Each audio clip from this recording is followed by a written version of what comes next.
नमस्कार दोस्तों। लाखों युवा भारतीय सेना में शामिल होकर देश सेवा का सपना देखते हैं। इसके लिए बहुत परिश्रम करते हैं और बहुत से अपनी मंजिल पा भी लेते हैं। लेकिन भारत में एक गांव ऐसा है जहां लगभग हर परिवार ने भारतीय सीमा की सुरक्षा के लिए सोल्जर दिया है। इस गांव के लोगों में देश सेवा की पराकाष्ठा ऐसी है कि लोग उस गांव को मिलिट्री गांव के नाम से जानते हैं। गांव के लोग बचपन से ही युवाओं को सेना में जाने के लिए प्रोत्साहित करते हैं। यहां से सबसे ज्यादा सैनिक अलग अलग इन्फेंट्री रेजिमेंट में गए हैं।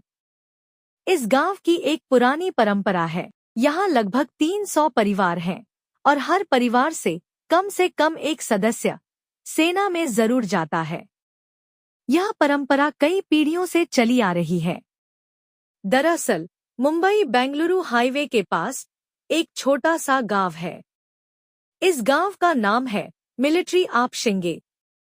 यह गांव सतारा जिले के कराड़ तहसील में आता है और पुणे से लगभग 130 किलोमीटर दूर है। यहां देश के लिए अपनी जान तक दांव पर लगा देने का इतिहास काफी पुराना है। प्रथम विश्व युद्ध में इस गांव के 46 बेटों ने अपनी जान दी थी। तभी से इस गांव का नाम मिलिट्री आपशिंगे रखा गया था। जैसे एक डॉक्टर का बेटा डॉक्टर और इंजीनियर का बेटा इंजीनियर बनना चाहता है, उसी तरह इस गांव के बेटे सोल्जर बन रहे हैं। इस गांव के लोग नौसेना, वायुसेना, बीएसएफ, सीआरपीएफ और अन्य सुरक्षा बलों में सेवारत हैं। गांव में उनकी बहादुरी की कहानी दिखाने के लिए एक विजय स्तंभ बनाया गया है।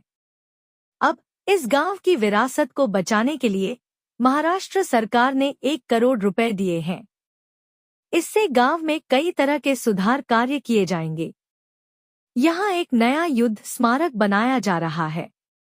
इस पर कुछ नए नाम भी लिखेंगे ताकि सभी की कुर्बानियों को याद रखा जा सके। यह हर परिवार के लिए गर्व का क्षण होगा। धन्यवाद।